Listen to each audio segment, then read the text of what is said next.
A'udzu billahi minasyaitonir rajim. Bismillahirrahmanirrahim. Wa idza qala rabbuka lil malaikati inni ja'ilun fil ardi khalifah. Jadi ceritanya ini diskusi Allah dengan para malaikat.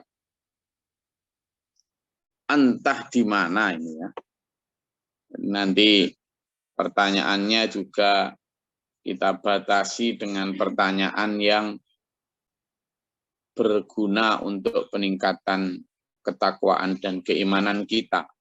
Bukan pertanyaan yang tidak ada hubungannya dengan peningkatan keimanan dan ketakwaan kita. Misalnya pertanyaan itu, diskusi itu Allah di mana? Di langit apa di bumi? Kan nggak penting ya.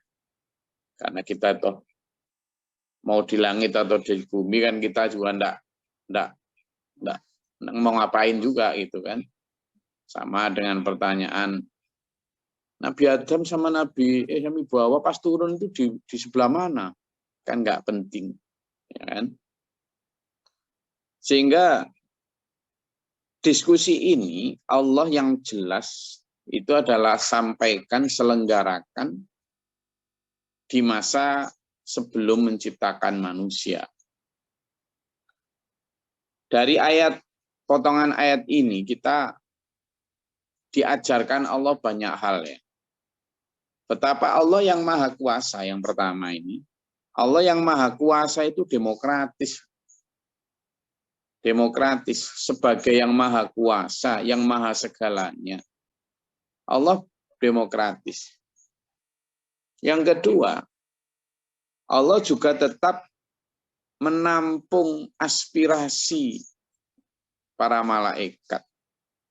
Ini memberi pelajaran kita sebagai pemimpin di level apapun untuk tetap berdiskusi, untuk tetap mendengar saran dan masukan atau minimal pendapat lah dari orang-orang yang di bawah kepemimpinannya, ya, berada di bawah kepemimpinannya. Ini kita belajar itu dulu dari fenomena Allah mengajak para malaikat diskusi.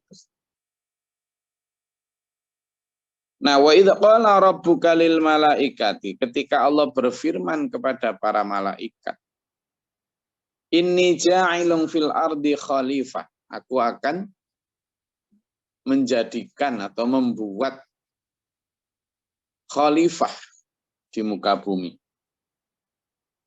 Ya.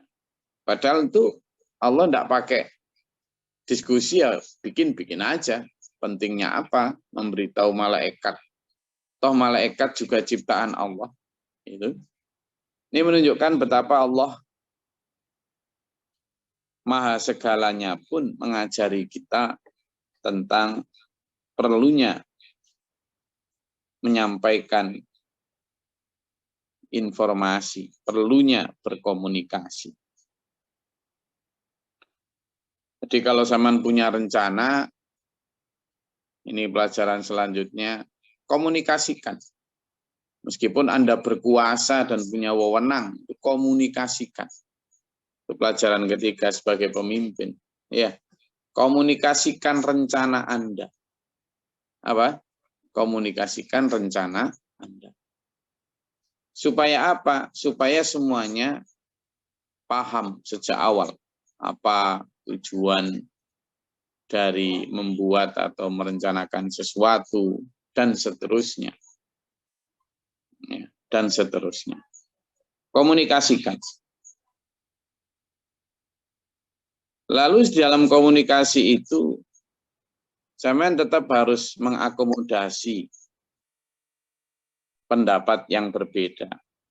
Lihat, ketika Allah berfirman, aku akan membuat khalifah di muka bumi. Qalu, para malaikat berkata, ataj'alu fiha may yufsidu fiha wa yasfiku dima. Ya Allah, untuk apa sih ya Allah? Untuk apa penyenangan bikin seseorang yang hanya akan membuat kerusakan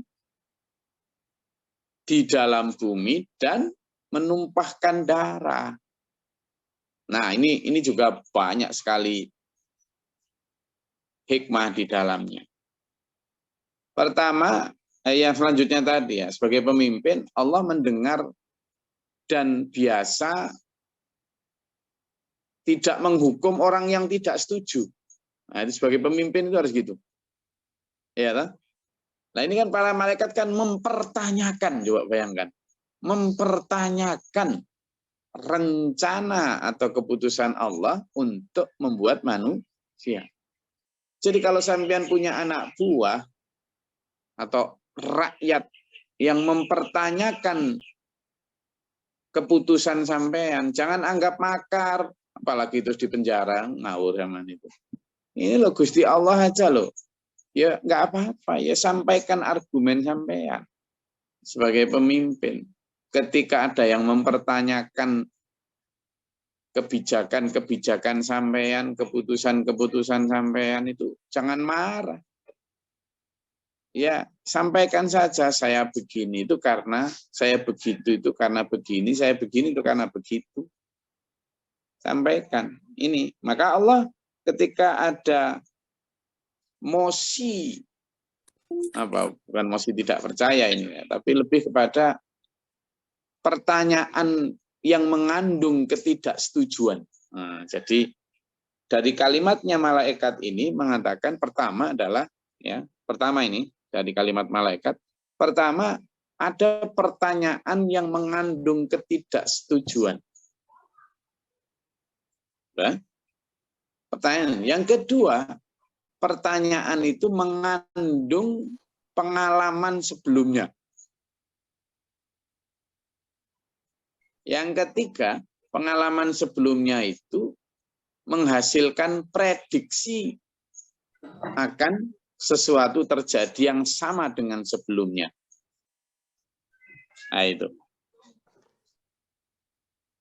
Yang keempat, pertanyaan itu juga mengandung saran untuk seolah membatalkan rencana tersebut, ya kan? Kenapa, Mbok? Kan ada kalimat dari kalimat ataja'alu fiha. Kenapa sih bikin itu? Kan ada kalimat yang tersimpan itu adalah apa? Mbok ya nggak usah, gitu kan? Mafhum mukhalafah, ya. Yeah. Mafhum mukhalafah atau kebalikannya itu, Mbok ya nggak usah, gitu kan? Tapi meskipun di situ nggak tersimpan itu. Jadi 4 hal itu dari kalimat para malaikat tadi. Dari pertanyaan itu ada pertanyaan yang mengandung apa tadi? Ketidaktujuan. Yang kedua, mengandung pengalaman sebelumnya. Keempat, menghasilkan prediksi. Yang keempat ya. Kemudian apa? Seolah ada saran sebaliknya. Mending tidak lah ya Allah, gitu. Apa alasannya? Sudahlah. Malah ditambah ini. Sementara ya Allah, tanpa manusia, wa nahnu nusabbihu bihamdika wa nuqaddisu lak. Sementara kami, para malaikat ini sudah tiap hari bertasbih memujimu. Sudah tiap hari menyucikan namamu untukmu. Gitu kan. Nah, dari kalimat ini juga ada beberapa ini ya. Satu, malaikat seolah mengatakan cukup kami lah ya Allah. Nah, kan? Jadi satu, cukup kami lah ya Allah. Yang kedua, apa sih kurangnya kami ya Allah? Nah, gitu. Yang ketiga, jenengan kurang apa sih ya Allah? Kan gitu. Jika memang kebutuhan engkau adalah hamba-hamba yang taat dan memujimu, lah kami lah sudah ya Allah. Gitu. Nah ternyata malaikat ya, dan yang keempat itu di dalamnya juga mengandung kebenaran loh. Pengungkapan fakta bahwa memang malaikat itu hanya nusabbihu bihamdik wa nuqaddisu lak. Hidupnya itu hanya bertasbih tok itu malaikat. taat tunduk tok, tidak ada penantangan sama sekali. Tapi ternyata Allah berfirman, qala inni a'lamu ma la ta'lamun. Allah berfirman, sungguh aku ini tahu apa yang kamu tidak tahu. Gitu malah. Jadi ada banyak yang kamu tidak ketahui. Ya. Nanti akan dijawab di ayat selanjutnya. Tetapi yang kita perlu bahas di sini adalah bagaimana, kenapa malaikat memprediksi seperti itu. Kenapa? Ya ada banyak hal yang mungkin tapi kita tidak tahu pasti karena wallahu a'lam. Hanya Allah yang tahu. Apakah diskusi atau percakapan antara malaikat dan Allah itu terjadi karena sudah pernah terjadi sebelumnya? Artinya drama kehidupan dari periode Adam sampai kiamat, dari periode Adam sampai nanti dihancurkannya bumi, itu mungkin sudah pernah terjadi sebelumnya kah? Jadi ibaratnya gini, sebuah film atau drama atau teater sandiwara, ibaratnya ludruk gitu ya, pementasan di panggung itu dari babak satu awal sampai, atau misalnya kayak wayang gitu ya, wayang dari dibukanya kotak wayang ditancapkan di mana pisang itu sampai malam, sampai nanti semua sudah masuk kotak lagi, itu kan satu babak itu. Atau film yang diputar mulai awal sampai selesai di end itu kan satu babak. Meskipun film itu satu babak panjang gitu, tapi kan dia diputar berulang-ulang. Diputar berulang-ulang. Meskipun misalnya endingnya adalah sebuah kerusakan, tapi tetap diulang-ulang terus. Di dalam wayang itu kan juga ada perang Bratayuda dan seterusnya. Kan diputar terus, gitu kan. Nah, meskipun perang Bratayuda itu menghasilkan kerusakan, menghasilkan pertumpahan darah, apakah kemudian sampean sebagai para pengiringnya dalang itu terus Mbok Dalang ya ada, misalnya Pak Dalang mau ngomong gini, aku nanti mau pementasan lagi di mana gitu. Apakah sampean sebagai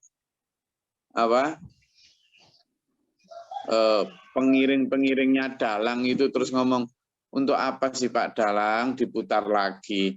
Wong nanti paling ya akan ada perang Bratayuda lagi. Maka Dalang akan mengatakan, kamu tidak tahu, aku tahu apa yang kamu tidak tahu. Sama seperti itu. Jadi bisa jadi, tapi ini saya tidak memastikan begitu karena hanya Allah yang tahu. Pertanyaan malaikat itu didasarkan pada bahwa drama dari Adam diciptakan sampai nanti kiamat, itu mungkin entah berapa miliar tahun yang lalu pernah diputar oleh Allah, entah di belahan gugusan galaksi lain yang mana, wallahu a'lam bishawab. Sehingga dulu mungkin ya sudah ada Pak Majukan yang lagi ngelahom kayak gitu, bisa jadi dulu juga ada orang yang bernama Glory kayak ini, bisa jadi wallahu a'lam, saya enggak tahu ya.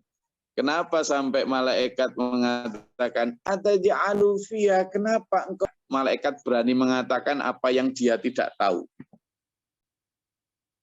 Ya kan? Bagaimana mungkin malaikat mengatakan sesuatu yang belum diciptakan itu akan melakukan itu? Kan begitu. Malaikat mau mengatakan, kenapa sih ya Allah engkau menjadikan manusia yang hanya akan membuat kerusakan di muka bumi, kan gitu. Dan kemudian menumpahkan darah. Loh, lawang waktu itu juga belum ada darah manusia, belum diciptakan kok. Kalau memang drama itu belum pernah terjadi, kan gitu. Malaikat hanya mengatakan begitu jika pernah menyaksikan ada pertumpahan darah. Dan jika pernah menyaksikan ada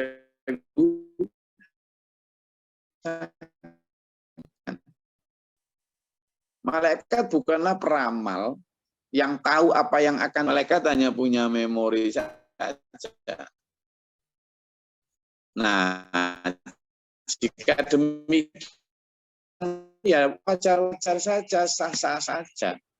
Tapi itu tidak penting untuk kita ketahui untuk apa. Karena itu tidak berkaitan dengan keimanan.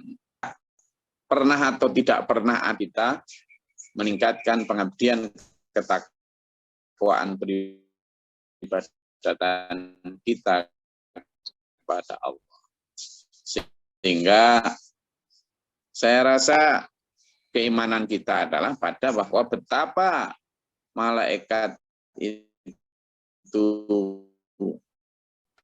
taat tunduk kepada Allah at and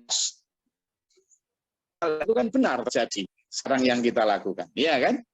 Ini yang penting. Nanti di ayat selanjutnya malaikat ya tetap taat saja. Padahal sudah jelas sekarang pun terjadi. Sekarang terjadi. Manusia benar-benar menumpahkan darah. Manusia benar-benar membuat kerusakan di bumi. Benar-benar. Nah, jadi dua hal itu yang terakhir ini dari ayat ini. Prediksi malaikat ternyata benar. Tapi yang kedua, malaikat juga tidak kemudian, loh, gue bilang juga apa, enggak gitu sama Allah, ngawur aja. Enggak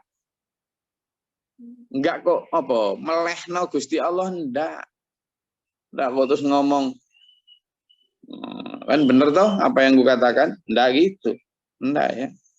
Jadi Allah, malaikat tetap konsisten untuk taat tunduk apapun yang diputuskan oleh Allah, apapun yang menjadi kebijakannya Allah. Nah, di sana kita juga belajar taat seperti malaikat, taat tunduk tanpa syarat.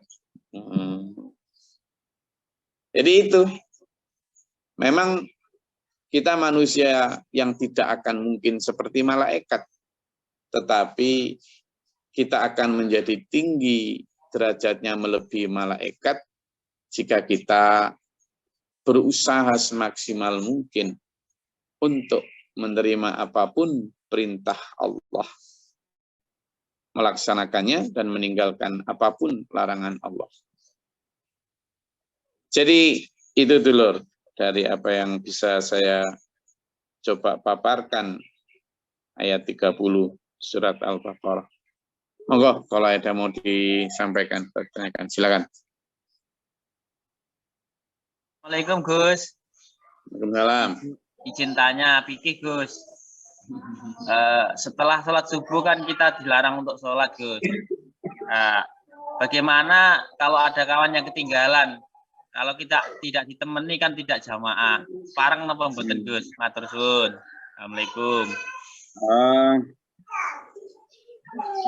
Jadi gini ya, pertama apa yang kita lakukan itu harus benar-benar ini ya, harus benar-benar berdasarkan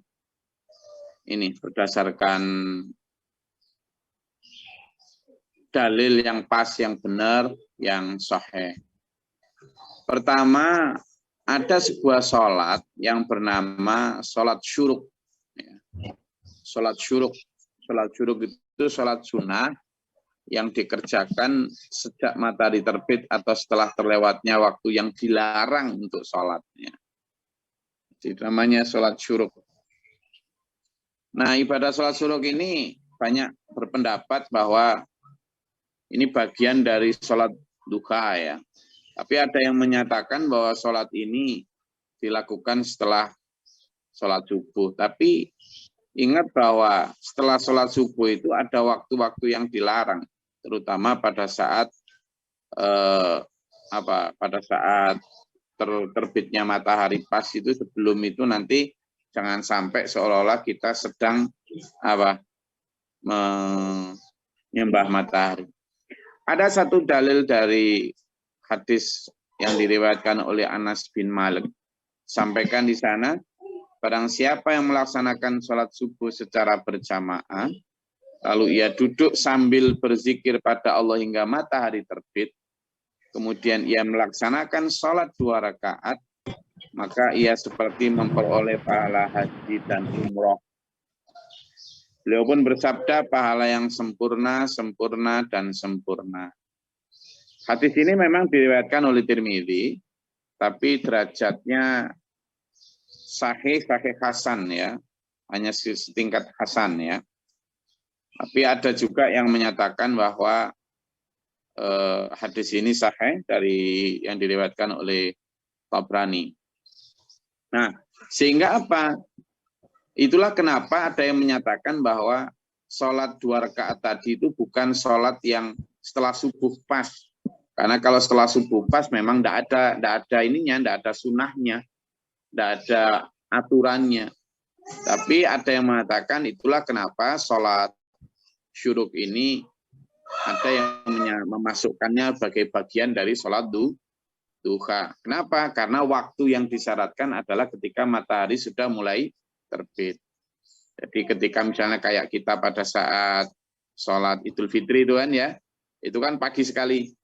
Nah, patokan kita biasanya kalau matahari sudah mulai agak meninggi, ketika bayangan kita sudah mulai sama dengan tinggi tubuh kita itu.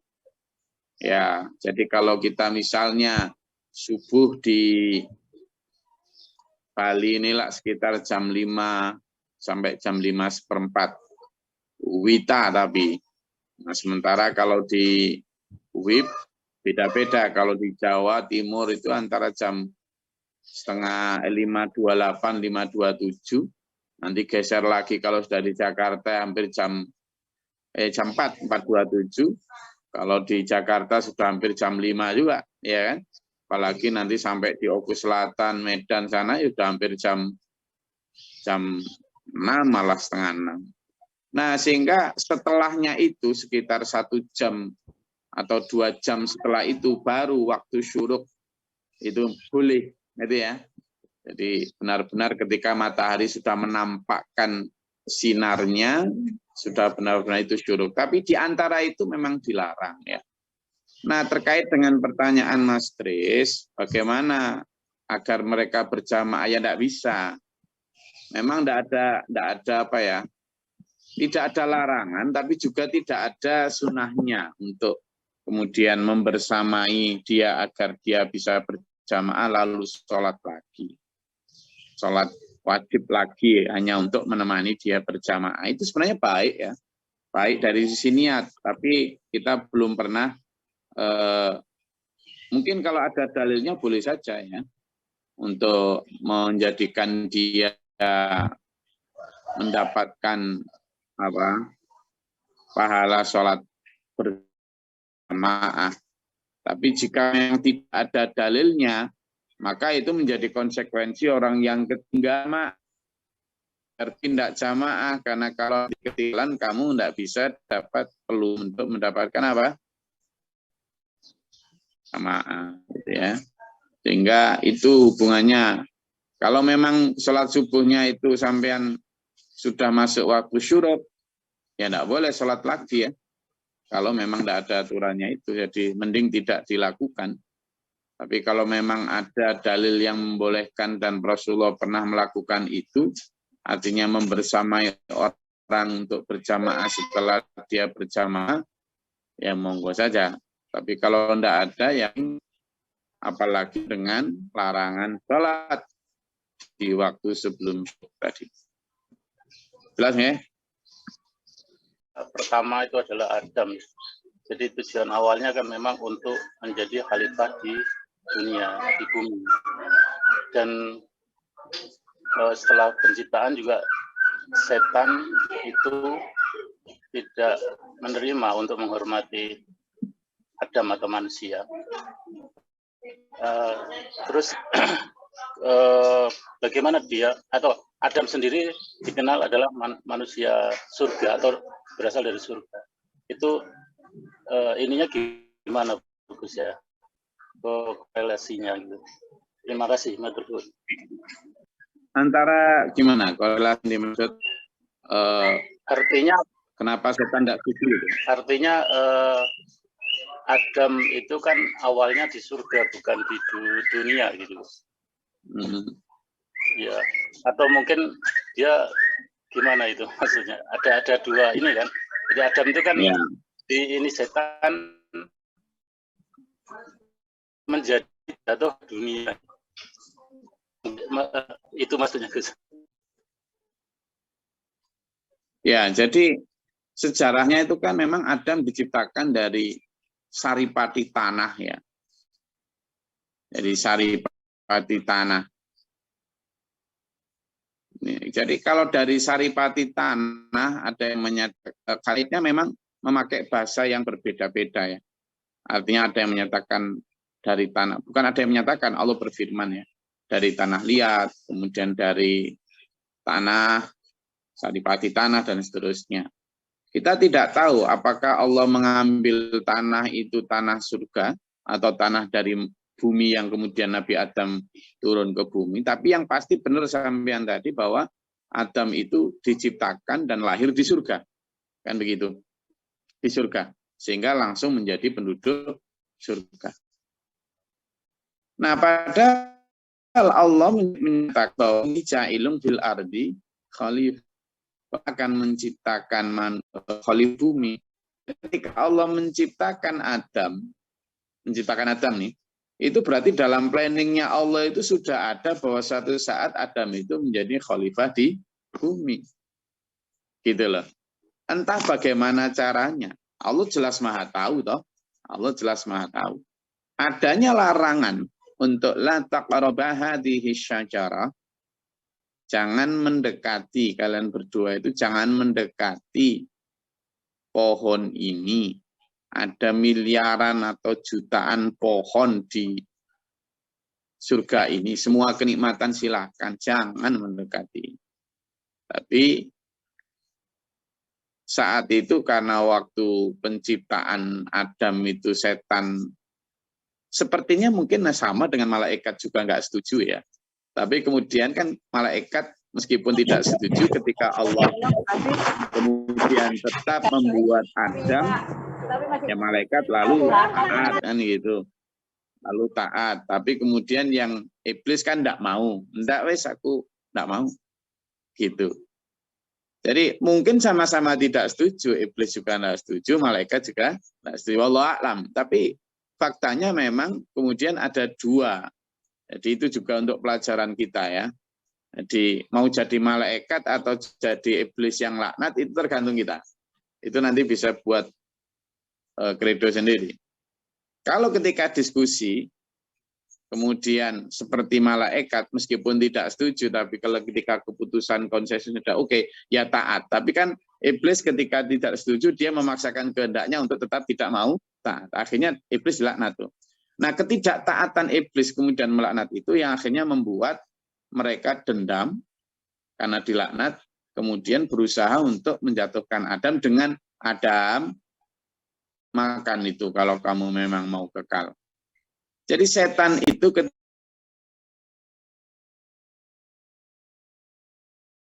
bahwa Adam juga harus keluar dari surga karena setan atas ketidaksetujuannya terusir dari surga. Jadi saya ulang, karena ketidaksetujuan iblis terhadap rencana Allah membuat manusia, sehingga iblis akhirnya ditendang dari surga. Maka iblis pun bersumpah, aku ditendang karena Adam, Adam harus ditendang. Entah gimana caranya. Iblis itu cerdas setengah mati kok. Alim caranya gimana? Tahu kekurangannya Adam. Selama ini diintai terus kemana pun ampun, Adam dan Hawa pergi di Idul, titik lemah Adam dan Hawa. Ternyata titik lemah Hawa adalah di keinginan untuk abadi tadi. Makanya di dunia ini perempuan itu selalu berusaha untuk agar tetap muda, anti-aging. Kayak gitu itu karena itu. Jadi dulu Hawa itu karena kepingin makan itu biar kekal itu tahu titik lemah setan. Makanya kosmetik laku di dunia. Karena sejak dulu memang Ibu Hawa yang kepingin makan buah khuldi itu diiming-iming setan bahwa dengan minum makan itu kamu akan abadi itu. Sekarang dengan diiming-iming itulah ada skincare yang gini itu loh, kamu nanti akan tampak muda terus. Itu sebenarnya adalah iming-imingnya setan seperti buah khuldi. Nah, ternyata ya Pak, Nabi Adam diiming-iming itu enggak mau, enggak. Ketika Nabi Adam diiming-iming bahwa kamu makan buah khuldi itu akan abadi, Nabi Adam enggak tertarik. Makanya sekarang di dunia ini laki-laki juga cepat gampang mati. Enggak gitu ya, maksudnya terhadap apa, biar awet muda dan lain sebagainya, itu laki-laki juga enggak terlalu ini. Tetapi tahu setan, jika kelemahannya Hawa adalah di perempuan itu keinginan untuk abadi dan sebagainya, kelemahannya Adam justru di Hawa gitu loh. Jadi nyambung, kelemahannya Adam ada di Hawa, sementara kelemahannya Hawa ada di keabadian. Wes, kalau gitu gini aja, karena Adam tidak mau digoda dengan keabadian, ya sudah, ayo digoda dengan Hawa.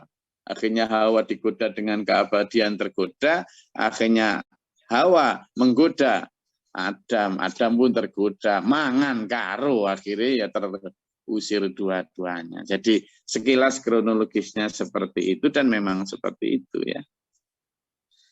Jadi kalau kita hubungkan dengan pelajaran tentang kita, ya yuk, yang Hawa, wahai Hawa, jangan tergoda untuk abadi, karena tidak mungkin abadi sampean. Kalau mau abadi ya balik ke surga. Untuk dapat surga ya taat atau tanpa syarat kayak malaikat. Wahai Adam, jangan tergoda oleh Hawa. Karena Hawa itu hawa nafsu. Maka ya sudah, kalau mau dapat Hawa yang banyak nanti di surga. Kan gitu sama aja. Kalau mau dapat Hawa yang banyak, yang lebih cantik daripada Hawa-Hawa di dunia ini, maka ayo kita tunggu Hawa-Hawa di surga, yakni para bidadari yang cantiknya tiada tara. Gitu ya. Itu Pak Saiful. Jadi ayo kita tunggu Hawa-Hawa di surga. Alhamdulillah. Segera ya kita berangkat cari mobil. Mudah-mudahan bermanfaat dan berfaedah. Allah merahmati kita, meridai kita, musuh kita dalam siratal mustaqim. Amin. Allahumma shalli wa sallim barik alaihi. Allahumma fir lil mu'minin wal mu'minat wal muslimin wal muslimat. Allahumma atina fi man hadayt wa afina fi man afayt wa lana fi man tawallayt wa barik lana fi ma atayt sharra ma qadayt. Astaghfiruka wa atubu ilaika. Allahumma daf'ana al-bala wal waba wa dal hasidin min al-jinn wa syaitan wa rabbana natina wal ربنا ما نفقت بنا ما شهدنا ربنا لا تزغ قلوبنا بعد إذ هديتنا وهب لنا. اللهم افتح علينا باب السماء برحمتك اللهم انزل علينا رحمة وبركاته. ربنا آتنا في الدنيا حسنة وفي الآخرة حسنة وقنا عذاب النار واغفر لي ولنا.